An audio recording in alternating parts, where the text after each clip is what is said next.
សួស្តីអ្នកទាំងអស់គ្នា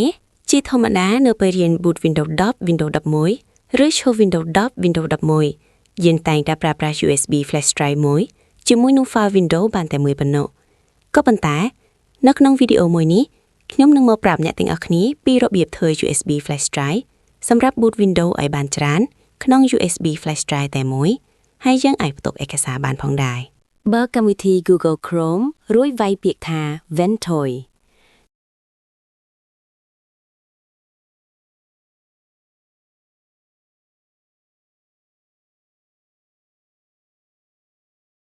ចូលទៅក្នុង website ខាងលើគេបន្ទាប់ចុចពាក្យថា download រួច click ទៅលើ link file នៅខាងលើគេនោះវានឹងចូលទៅកាន់ website មួយទៀតដើម្បីឲ្យយើងទាញយកបន្ទាប់មកយើងចុចពាក្យថា download latest version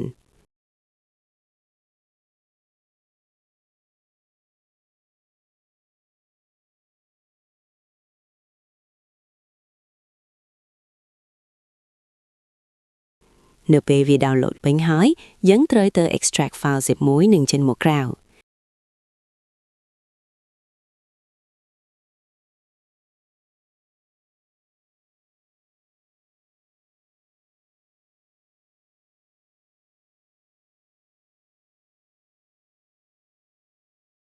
បន្ទាប់មកបើកដំណើរការ Ventoy to disk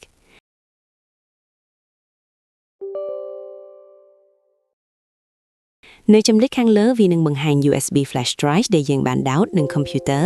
រួចចុចពាក្យថា install រងចាំវាដំណើរការពេញរួចជាការស្រេច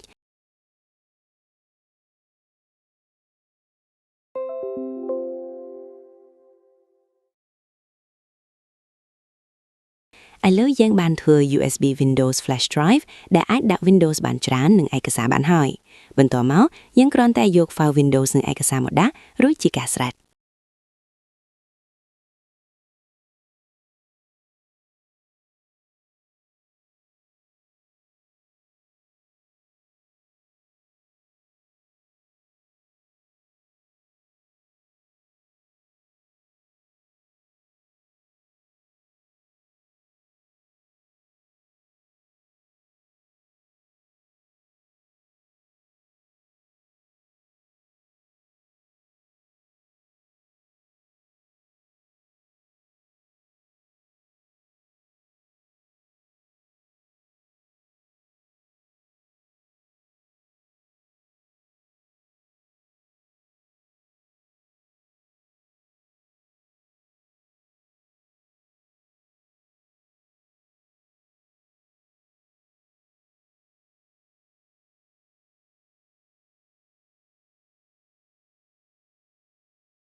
ឥឡូវនេះយើងទៅសាកល្បងថាវាដំណើរការឬអត់